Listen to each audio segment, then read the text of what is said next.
Success of an entrepreneur. We've raised the bar. Learn firsthand from successful business owners and create your own path to success. I'm going to show you how great I am. It's time to hit the road to growth with team lead of the Enriquez Group, Realtor Vinny. Hi, you Roach Growth listeners. Today I have David Salinas. All right, get a pen because there's a lot of stuff right here. Real estate developer, serial entrepreneur, startup advisor, I think CEO of District also, correct? Yep, exactly. District, founder of Digital Surgeons, co-founder of Digital Surgeons, which is a design and digital agency. I just co-founded a cannabis company which is an innovation in the cannabis world. And I do quite a bit in investment in startups. So when someone asks you, hey, David, I mean, just doing small talk, what do you do?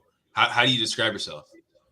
I hate answering that question, as does every single person in my life. My daughter hates it. One of my daughters, because my younger ones don't say anything yet and don't get asked that question.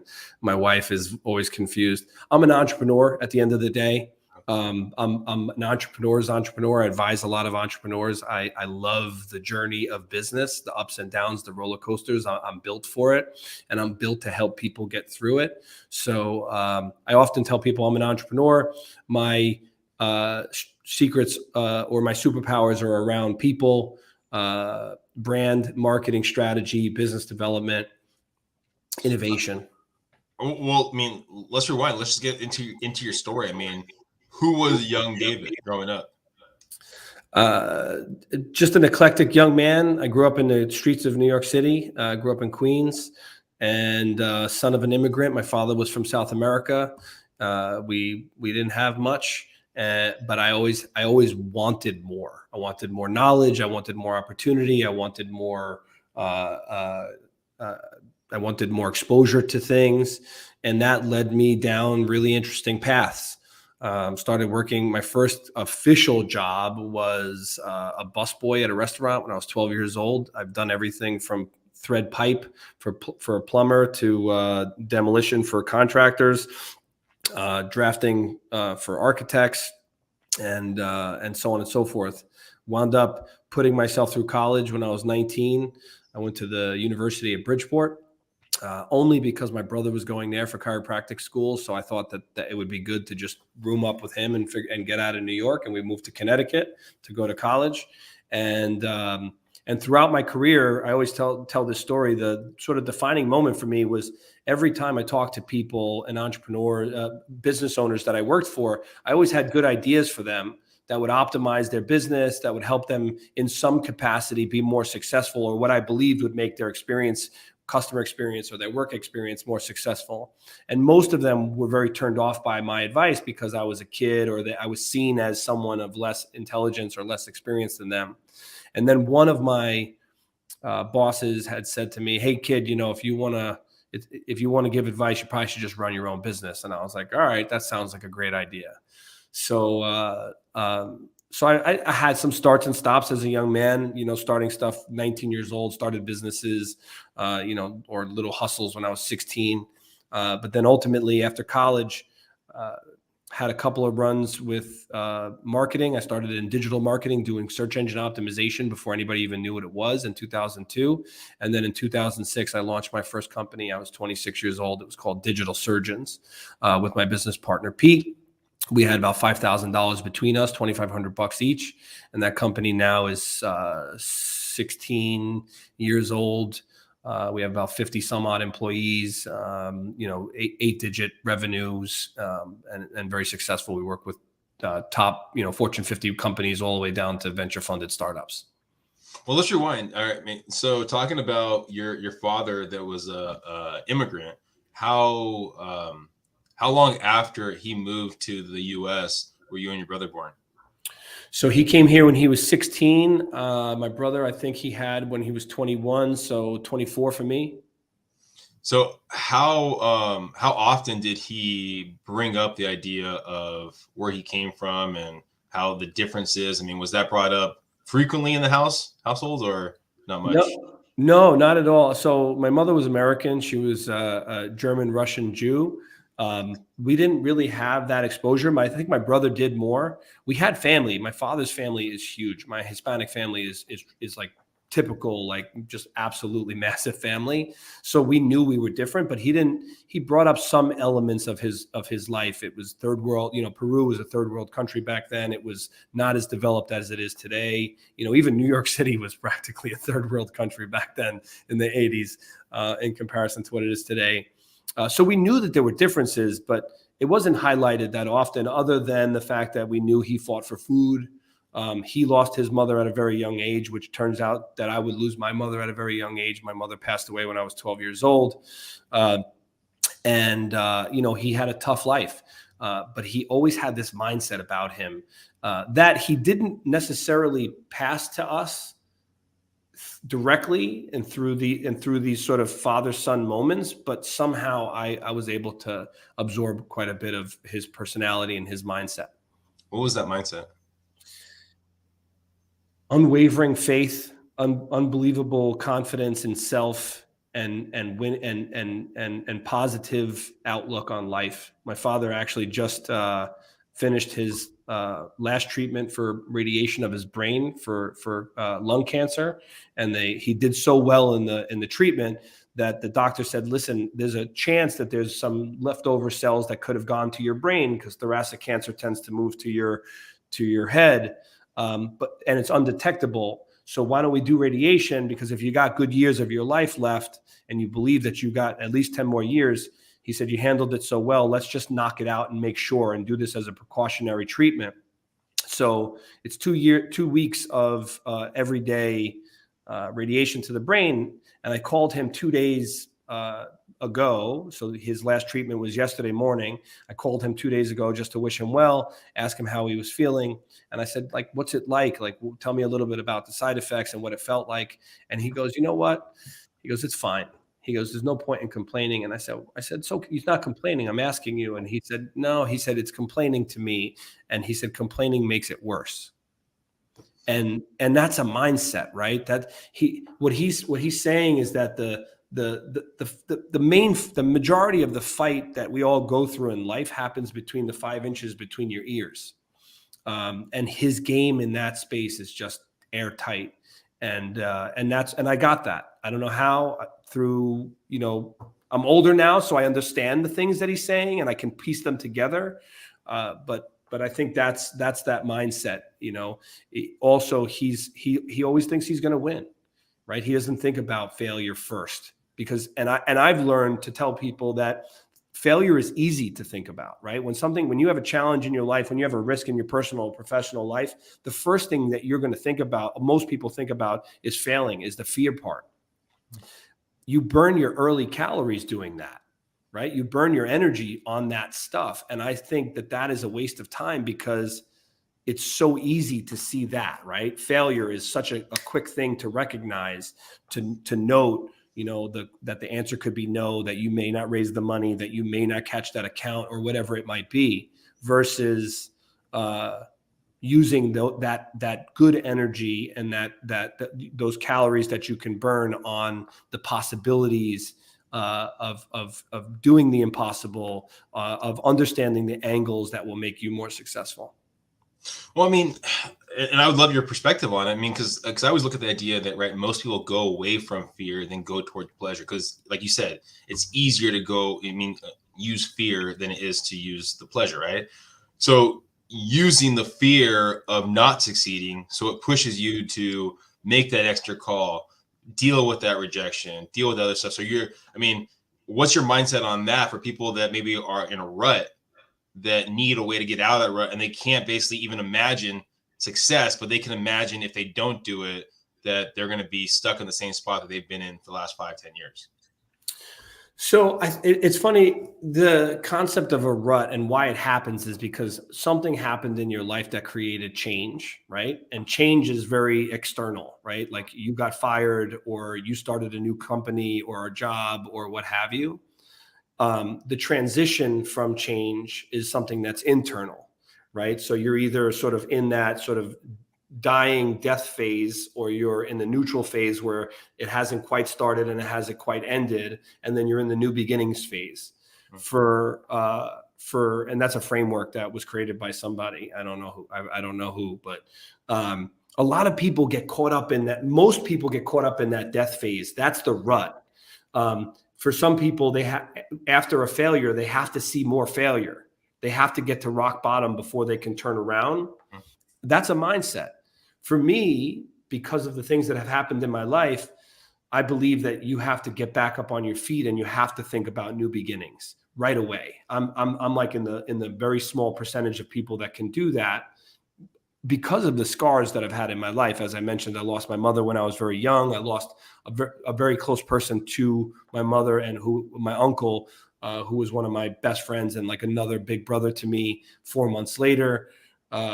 So you have to think about new beginnings. Otherwise you get trapped in the death spiral down to the bottom of the mountain. So I just think that it's not so much about using the fear as much as it's about using the possibility. Well, let's go to that possibility then, right? You're talking about dealing with you started some businesses that didn't work out, and so you're dealing with, the low moments that you've had, and how do you keep the positivity, knowing that you have faith in yourself when things are going wrong around you? Like David Goggins talks about that he focuses on his past successes, right? And that allows him to kind of extrapolate that I did this, so I can do this. Do you do something like that, or is there something else that you do to allow yourself to have faith in yourself when things are going wrong? That's a really good question. I've never thought about it like that. I have confidence. I think that part of it comes from just belief in self. I guess for the things that I've done, you have to give yourself grace and you have to give yourself pats on the back, and what you're capable of. I also have a framework for what I do when I hit a low moment.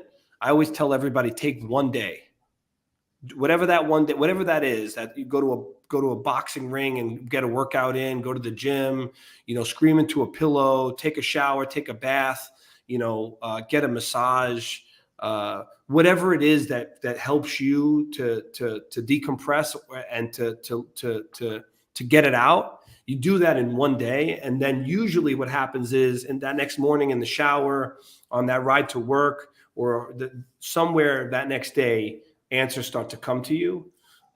You got to believe in that. You got to believe in something. So I think it's a combination of knowing who you are and what you're capable of, even if you haven't accomplished things, right? Like I knew I was special before I was special, right? Like I felt like I was destined before I had proven myself. Now I'm proven and everybody sees me, right? Like my real estate project, my biggest real estate project, as an example, I bought a building from the government for $1. It was a bus depot, 9.5 acres, 200,000 square feet. And I had never done anything other than I owned 1 2-family house and some personal homes before. So I had never done real estate. And I beat a huge real estate developer who bid $3.1 million for that same property. And I beat him for $1 using branding and storytelling. I knew I was going to win. I walked people through a vision. And when I won it, I used to walk them through the dark dungeons of the garages and tell them stories about what I was going to build, not realizing that to me, I was passionate and I believed and I had this vision. Everybody else was secretly saying I was crazy behind my back. I got it done. Building's worth $25 million today, hugely successful piece of real estate. And now I'm a genius. And now I have the Midas touch and everybody wants to talk to me and they give me those flowers, but I didn't need them to give it to me because I gave them to myself. So I don't know if I answered your question or not, but that's. Yeah. Do you think it's nature or nurture where that confidence comes from then? I think it's both. I think that for me, it was nature, but I do believe that you can nurture that into people. I'm trying to figure out how to do that with my children today. So I saw I heard a good quote the other day. It says, "Let children do dangerous things carefully," right? And because we all get worried, and if you got kids and that kind of stuff. So it's like I think there's a nurture there. I don't necessarily know if I had it, right? We were street kids, so we were just always on the streets. It was normal, right? Like now they say, I give you a perfect example. When my daughter was 10 years old, I taught her to walk to Starbucks because she liked the lemonades there. And it was like, maybe a half a mile from the house. And I read, and everybody was like, are you crazy? You're letting a 10-year-old do that? Cross a 4-lane road and this and that? And I said, at 10 years old, I was jumping on trains and buses and city buses. And I was riding my bicycle at 13 years old to Manhattan, jumping on the subways and stuff. And I realized that they said that in today's world, people keep their kids within 50 yards of their house versus the way it used to be where kids were allowed to go out. And I think that's sort of part of the nurture versus nature part, right? You got to let them go out, and then what happens in those situations will teach them their lessons. Well, going back to kind of the lessons you learned when you're building your digital marketing company first, right? How long into building that out did you start looking at the different ventures of the development? The development was the first thing outside of the digital marketing, or was there other stuff that was simultaneously growing while you're building that company? So we did. We did some investments. We built a product through the company called Shoot Local. It's actually led to us working with Lady Gaga. Shoot Local was a failure from a revenue perspective and a business perspective, but it was a big lesson for me, which is the hunter that chases two rabbits goes hungry. But it led to other opportunities, which I knew it would. So I didn't necessarily care so much about the failure. I did care, but I didn't care so much. And then we did some investments using our services and some of our capital to get into some startup companies, tech companies like Arccos Golf, which is the #1 golf technology in the world right now, Fresh Nation, which got investments by Amazon. So we were doing some startup investments into technology and innovation projects. And then the real estate opportunity came up. And that was just through serendipity, which I also believe has a lot to do with the road to growth and success. So it sounds like most of the other businesses were basically not money motivated, but you were not in the day-to-day of it. You were providing basically finance. Okay, so the developing thing was the first thing that you had to put kind of like your mind to it, and that succeeded, right? Yeah. So, I mean, we all those investments, we definitely put some mind in, like we weren't just money. Like I said, we use services as part of our arrangement for investment. So we're definitely thinking about the brand and the audiences and all of that stuff. But when it comes to the real estate side of it, that was more like full on hands-on. Like the first few months when I started the project and I was going through the RFP process to win it, I still had one foot in Digital Surgeons and one foot in the project. But then once we won, I resigned my role as CEO of Digital Surgeons, becoming the chairman, and then moved full-time into the real estate development, which was District. What did that feel like when you actually had to walk away a little bit from the day-to-day of Digital Surgeons and actually focus on a different path? Was there, kind of giving up like a child kind of thing, or was it anything there? Or? I would say it was like 80-20 excitement versus fear. Versus, I would never say fear versus that. I had a business partner for years, right? And he's my partner in District. So it's like, hey, I'm going to go work on this part of the portfolio and build some wealth for us. You man the ship over here, and I got you if you need me. So it was probably even less than 80-20. It was probably like 90-10, but I was excited. And to be honest with you, what happened during that period of time, which was about 3.5 years, my maturation as a person and as a professional literally hockey sticked. Everything that I learned, the people that I dealt with, we were dealing with finances and banks and federal governments and municipalities and the state and leases and just marketing and builders and subcontractors. So it was something completely different, and also new teams. For the first time, I was building a new company with a new culture by myself. So that was interesting. What did you learn the second time? Or I guess I know you were involved in other companies and building this company kind of being the main focus. What did you learn the second time of building out this company, when the hiring process and things you learned from the first company at the digital marketing company? Uh, so much. I mean, we've learned so many lessons. I mean, it's funny. So many people have looked at us and either, quit the job or gotten fired and be like, you guys are going to fail and this and that. And we're 16 years in, right? Like Yeah. we're doing something right. But you learn a lot on that road. One of them, my famous, the biggest lesson you learn in business is hire slow, fire fast. And I've been so guilty of not listening to that so many times because you're trying to grow as quick as you can. You're trying to speed things up. At District, that came to fruition pretty heavily through hiring subcontractors and all the real estate folks.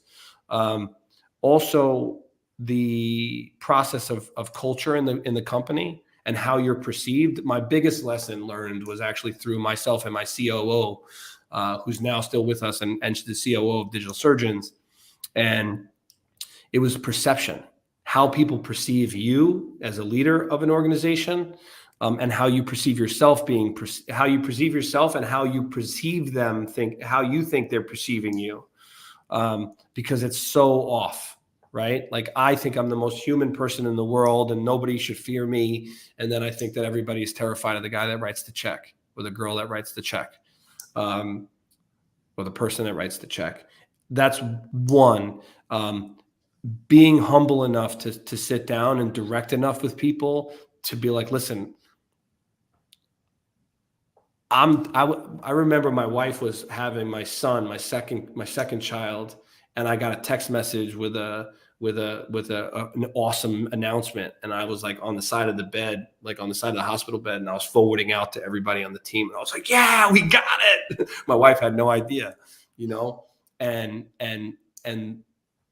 the perception was that I was like this, my confidence can be very much perceived as cockiness. Right. But it's not. I've just got an incredible resilience, right? My AQ, my ability to adjust from issues.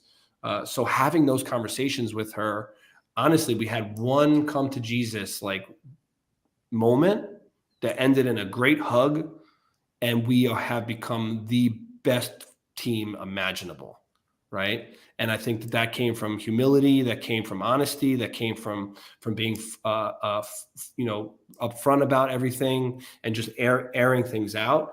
And then that was and knowing who I am and who I want to be and who I don't want to be, and for her the same.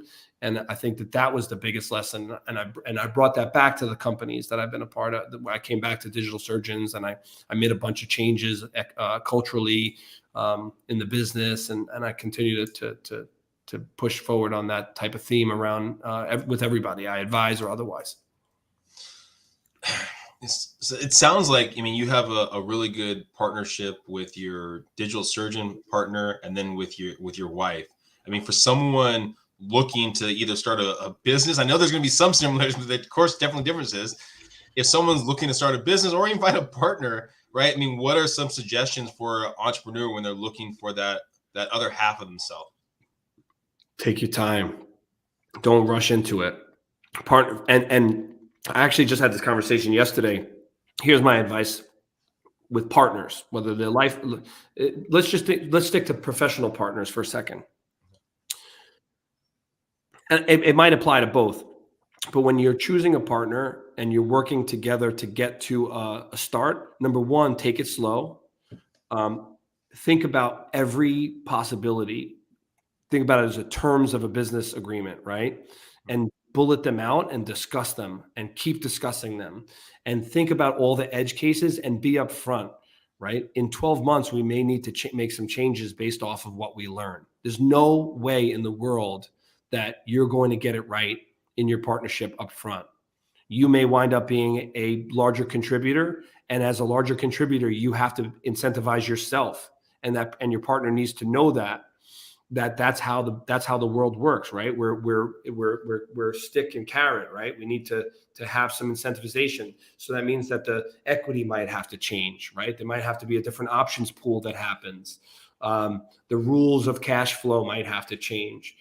Different terms in the operating agreement might have to change, or even in the concept of digital surgeons, right? In the beginning of the business, it was simplistic in the sense that I I was the leader of the business and the head business development guy and strategy guy, and Pete was the execution guy.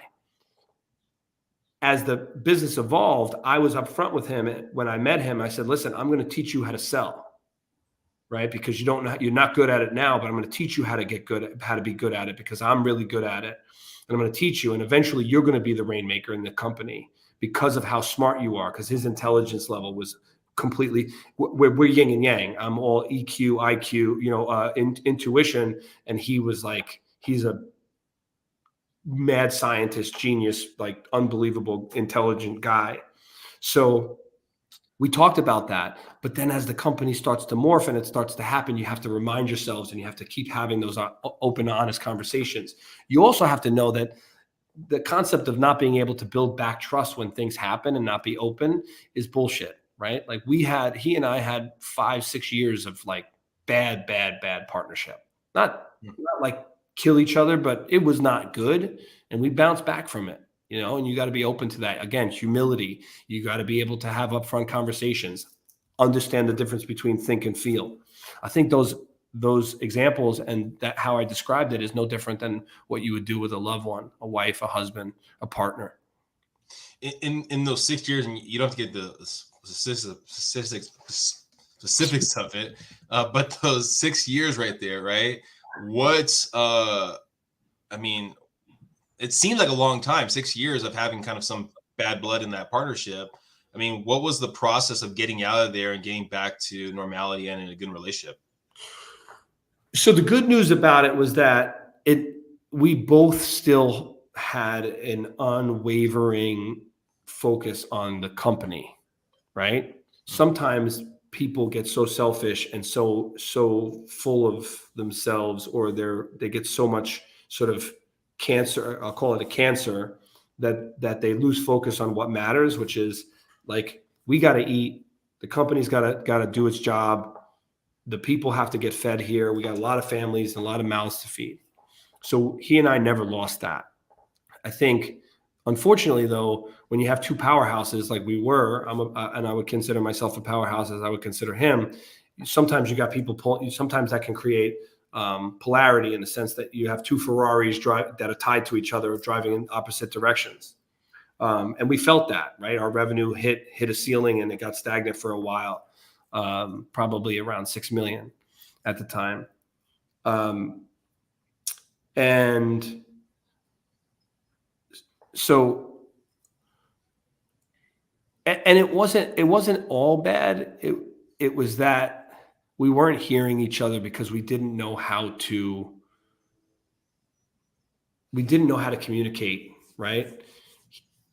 There was some jealousy issues because in these situations, someone always outshines another, right? Like Mark Zuckerberg is the only founder of Facebook, but there were others you don't know about, right? Apple, right? There were other builders besides Steve Jobs, but you don't hear about them. That can become a problem for people because everybody has an ego. I don't care what anybody says. There's also something that we just started doing. Actually, we hired a coach, and it was incredible when I defined how I like to receive feedback, and he defined how he likes to receive feedback. It is literally the opposites of who we are, right? He's verbose and likes to give lots of detail, and he deep dives into topics and subjects. And I'm like really quick. I can adjust on a dime, and I just want to keep it moving. So imagine when I go, yeah, I got it. Let's go. He's like, I just did all this research and spent all night trying to formulate my opinions, and I need to tell you this. And I'm like, you're going to put me to sleep and piss me off. Let's not do that, right? But imagine not knowing that for years and never having that conversation, right? So communication is so critical. I don't know if I answered the question, but no. Yeah, I mean, I think the key thing at the end of it, I know you it took a road to get there, and I think communication. I think the core of what you're talking about, right, is having that communication with each other, having the communication beforehand, having that communication to understand. Even though you're speaking the same language, you're not speaking basically the exact right words to the other person, right? So communication is definitely key. I mean, you've expanded, you've grown, you've gone to different ventures. where do you see yourself and your companies in the next 5 years? So that's a great question. In a perfect world, I would like to see expansion on all fronts. Digital Surgeons we actually went through a contraction that led to a growth. We fired we used to have like 60 clients. Now we have 15, but our revenue is up 30%. So we got rid of a lot of our smaller clients. And we also changed our hurdles, the size of business that we take on, and also our qualification process and how we look at business, and what we prioritize. So that was critically important. One of those things being the first, what we call part of our Green Lights program.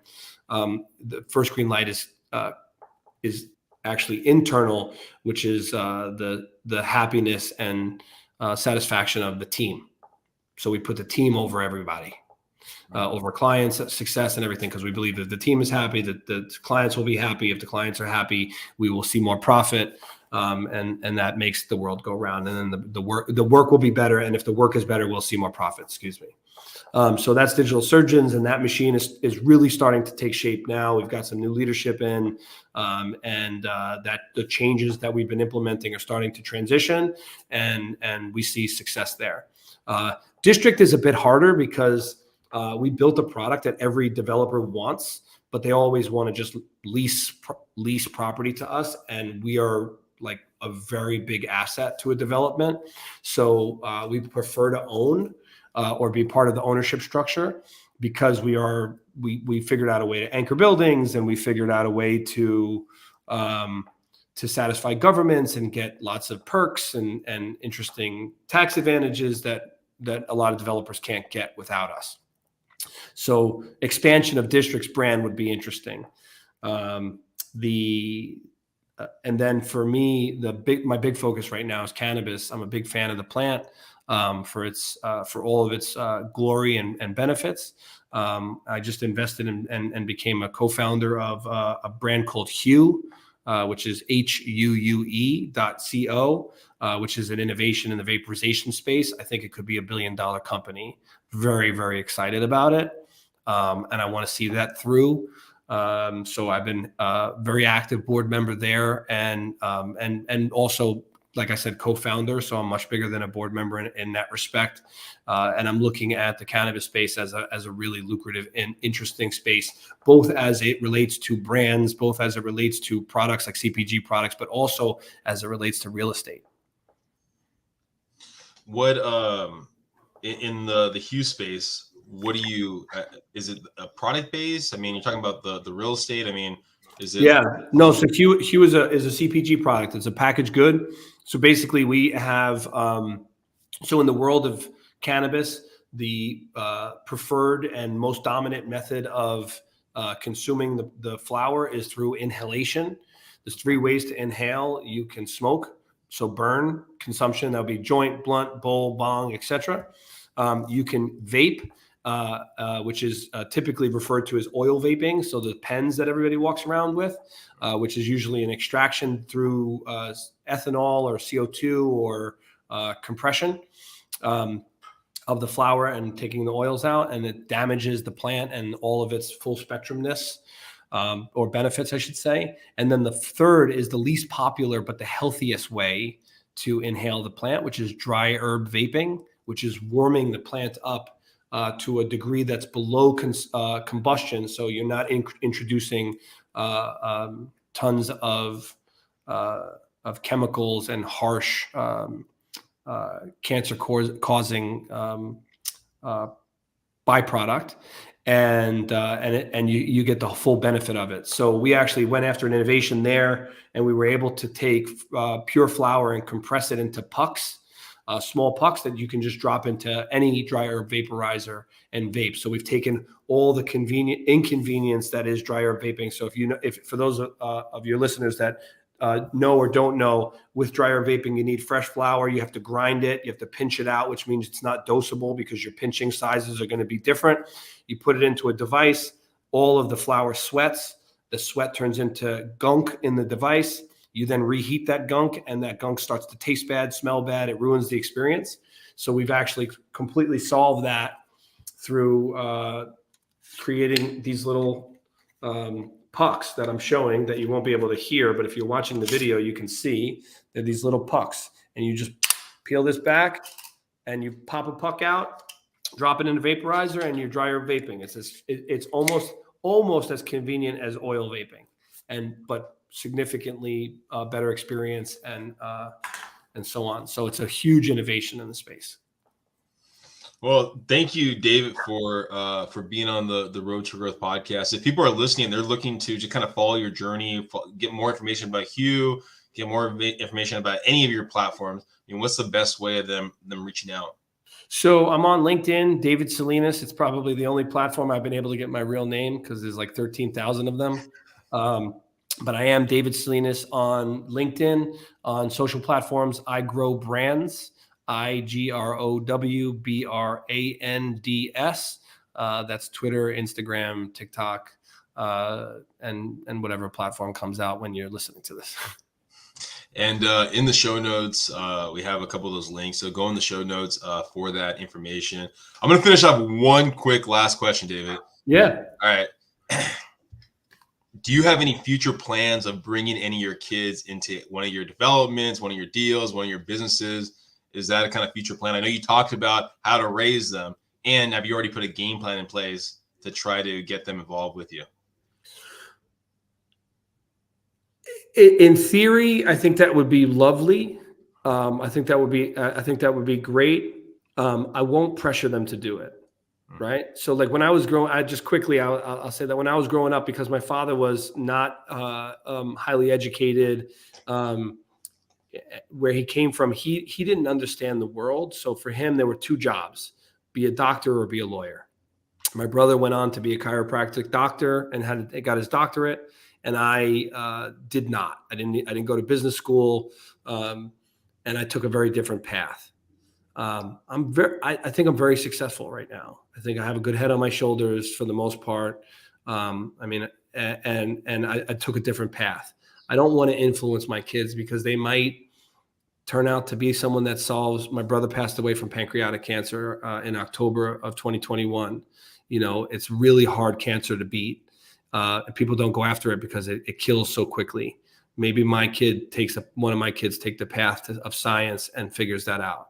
I don't want it. I would want them to go and do that for the world, than to follow my footsteps into my businesses. If they want to be there, I'm happy to teach them and do what I can. I am a believer that money and blood don't mix. There's an old Biggie line, Notorious B.I.G. But I'm hopefully going to be more mature and be able to handle it if they do want to come and be a great mentor and advisor to them if they want to come and join one of my businesses or my way of life. Well, again, David, thank you again for being on the podcast. I think for everyone listening, I mean, there's some definitely key takeaways right there. I mean, focus on the positives, focus on your successes, have faith in who you are. And I know that's a difficult thing too. You talked about it, and we didn't really jump into it when David was talking about the idea from confidence and cockiness, because there is so much stuff on social media where you don't, it's hard to define, but have faith in who you are. And if you can sleep at night knowing that you have faith, that you've succeeded, that you've done right, and have the right people in your corner, where again, key communication is so key right there. I mean, things will work out, opportunities will arise, and take advantage of those opportunities when they do come about. Thank you guys. Again, please subscribe, please share, go in the show notes and find David. Bye, everyone.